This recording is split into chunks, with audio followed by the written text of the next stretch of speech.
我们这个云南昆明人来说，米线呢是最受欢迎的。有的呢是1天3餐都可以吃米线，小锅米线呢就更有特色了，属于我们昆明当地的那个传统的那个味道。它的用料呢也不是那么复杂，简单的东西呢做出来可能才是最好的東西。煮小鍋米線一般會選用有柄嘅小銅鍋，銅鍋傳熱快，便於把控時間。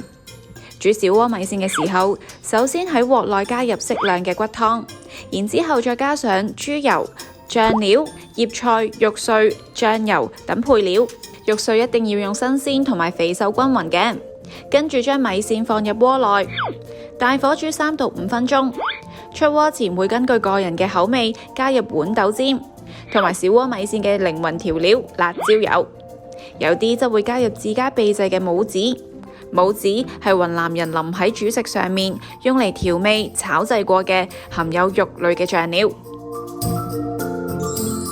到今年為止已經開了18年了。現在在昆明呢，有那個連鎖店都是我自己開的，有6家。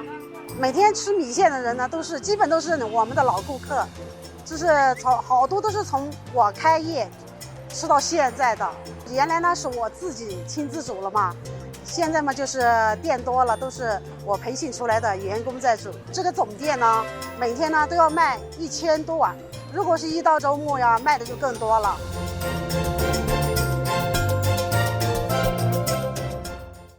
按赞订阅我们的频道，带你了解天南地北的中国美食。Give us a like for more videos on local food delicacies. Don't forget to subscribe to our channel.